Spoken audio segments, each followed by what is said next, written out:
Today's lesson is on polynomials, applying the product property of exponents. Let's begin by considering this problem. 5p, parentheses, 5p to the second minus 3.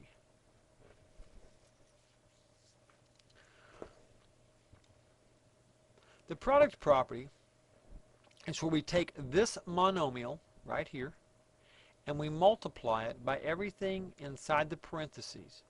Remember, monomial, what are these two terms? This is called a binomial when you have two monomials inside. Now we're going to take this 5p and we're going to multiply it to this as well as to this right here. Now, there's a couple of ways to look at it. Let's first take a look at these two terms together. Now, I'm going to rewrite them over here, and I'm going to write them a little different. 5p, now we know that 5 is multiplying p, so we can put a little multiplication sign in there between them, a little dot, which represents multiplication. And then let's write this over here, times 5 times p times p. Now I wrote out two p's because notice it has an exponent of 2, meaning p times p. And so I wrote it out here as 2 p's. Now, with multiplication, you can reorganize this in any way you'd like because order does not matter when you're multiplying terms. And notice they're all being multiplied together. So we could rewrite this as 5 times 5 times p times p times p. Now, when we look at it this way, it seems pretty obvious we can multiply these two 5's together and make 25. Now, p times p times p, this is another way of saying p cubed. So, 5p times 5p squared is the same as saying 25p cubed. Now, if you remember from an earlier lesson on the rules of exponents, dealing with monomials and those 6 rules that we had, this p cubed, we said that when two variables are being multiplied together, like p times p squared, then we add the monomial, or we add the exponent. Now notice this p doesn't have an exponent, so we can put a 1 on it. And we add the exponents, which is the same as saying p1 plus 2, which makes p3. So this is one way to look at combining exponents. But this is where the rule comes from. 1 plus 2 makes 3. All right, let's finish up this problem. We know that these two make 25p cubed. Now let's do this one. 5p times 3, or negative 3. Well, that is a 15, and then p has no match, so we just bring it down. 15p. Now let's look at this and see if there's anything else we can do to this problem. Is it possible to combine 25p cubed to negative 15p? No, it is not, and here's why. In order to combine individual terms, they must have the same variable and exponent. Same variable and exponent. Let me see if I can write this better. exponent.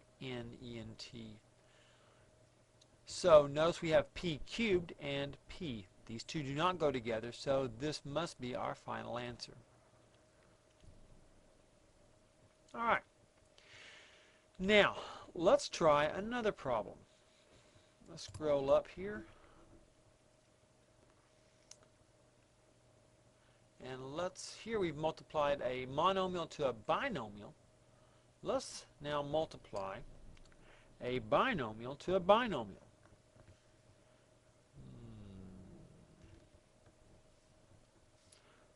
Let's see here, 8k minus 1 times 7k minus 3. Now, we need to recognize something different about this problem and a problem like this.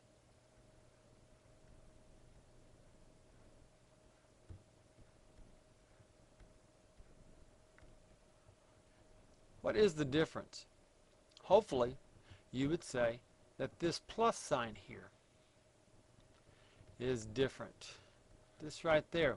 We don't have a plus sign here. Here, our goal would be just to combine the terms by dropping the parentheses and adding everything in this one to everything in this one. But here we have a different goal.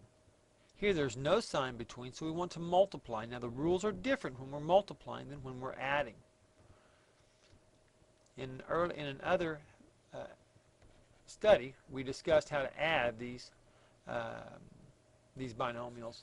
In this one, we're just talking about how to multiply. So our goal here is to multiply 8k to 7k and also multiply 8k to the negative 3, but also multiply the negative 1 to the 7k and the negative 1 to the negative 3. Now, an easy way to recognize or to actually work the problem is to rewrite this. Let's rewrite it this way. See if you can tell what I'm doing. See if you recognize where I'm getting my numbers from.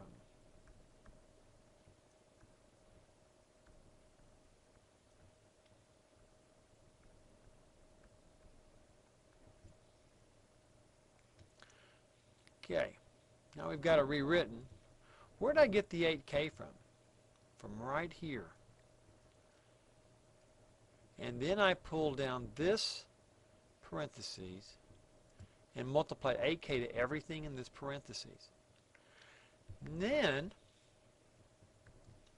I took this negative 1 here and rewrote it right there. And then I took, again, the second parentheses and rewrote it there. Now, what I've basically done is taken everything in this binomial and multiplied it by everything in this binomial by rewriting it this way. Now, let's simplify the equation. 8k times 7k is 56k squared. Remember, there are two k's here. They both have a exponent of 1. So we add the exponents, making it k squared. 8k times a negative 3 is a negative 24k. Negative 1 times 7k is a negative 7k. And negative 1 times a negative 3 is a positive 3. Now look to see if there's any terms we can combine. Well, if you notice, there's no k squared, but there is a common k to the 1 power, these two right here. So let's combine those two. Excuse me. Negative 24 and negative 7 gives you a negative 31k. Now there's no match for this, so we just bring it down. 56k squared. No match for the plus 3, so we bring it down. Plus 3. Now look, k squared, k, 3. Notice the order. We have highest exponent first, and then we decrease it by 1 each time. And this is the proper order for your final answer. Since we can do no more to combine those terms, we are done. That's the correct answer. 56k squared minus 31k plus 3. We have successfully multiplied a binomial to a binomial. Now, let's scroll down and do one more.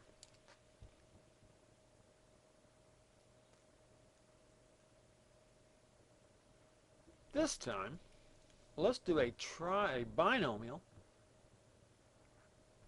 8a plus 3 to a trinomial.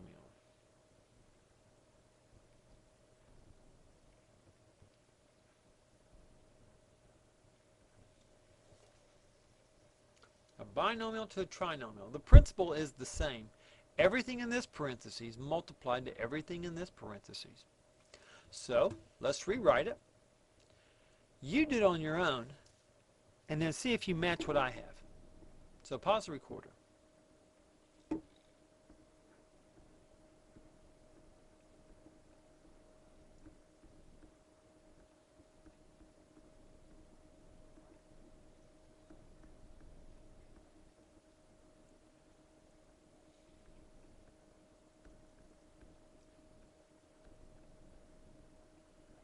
Alright, notice what I've done.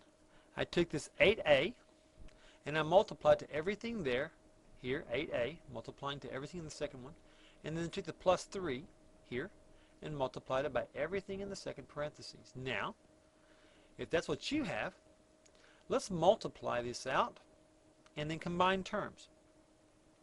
Pause the recorder now, and let's see if you can match what I have. Okay, here are the 6 terms you should have when you've multiplied it all out. 8a times 2a squared is 16a cubed. 8a times 3a is 24a squared. 8a times negative 4b is 32ab.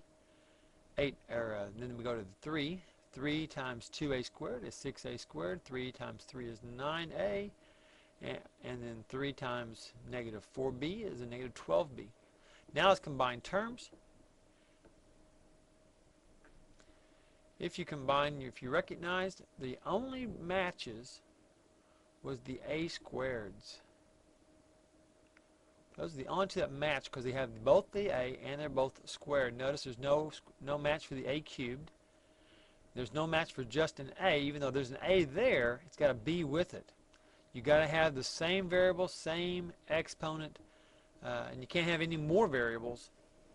Like, see, AB does not match A or does not match B. So, okay, bring those together, and when we are all finished, your final answer would be 16A cubed, and then plus 30A squared, and then plus 9a minus 32ab minus 12b. Now I put it in this order because I'm following this rule. Alphabetically, your variables alphabetically, and always the highest exponent first and then working down. So that concludes this lesson on multiplying or product property of exponents using with polynomials.